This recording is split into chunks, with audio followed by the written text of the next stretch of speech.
tablet, similar silicon that's in here. And we, again, are showing power. So we have quite a few wires coming out of the back of this device. That's what's hooked up to show the power traces on the monitor above it. Oops, kind of rotate that around. There you go. And then we have a similar device next to it from our competitor, also instrumented to show power with a bunch of similar wires coming out the back. Rotate that one back over again. So you can see that both of the devices consume roughly similar amounts of power.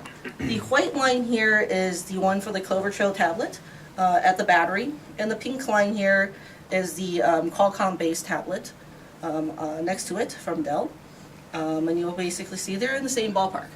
So one of the things that people were talking about before was how much power our Atom processors would be, and would they be able to fit into these tablets or not. And so as you can see here, these two tablets are about the same ballpark when it comes to the overall system. And the overall silicon is also in the same ballpark. So what we're also measuring is the CPU core and GPU core of both devices. The blue and the green are the CPU and GPU for the Cloverfield device, and the red and yellow are the similar CPU, GPU for the Qualcomm-based device. And so you'll see if you do something more active than just letting it sit there, say for example play Angry Birds.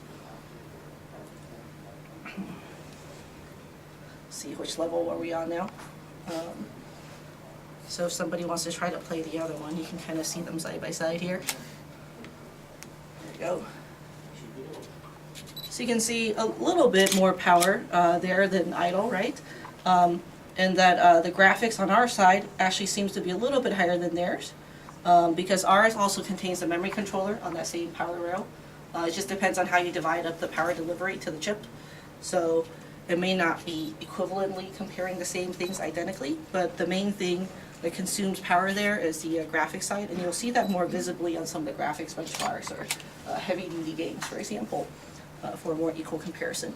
What you see here is kind of a strange behavior sometimes on a screen like this, where it's a little bit higher power because of the overlays and other things that it's trying to draw. It still has the 3D background, and it does this kind of overlay for the scores. Fortunately, you don't stay in that too long. You can just go to the next level, and you'll be able to see everything kind of flatten out a little bit more equal again.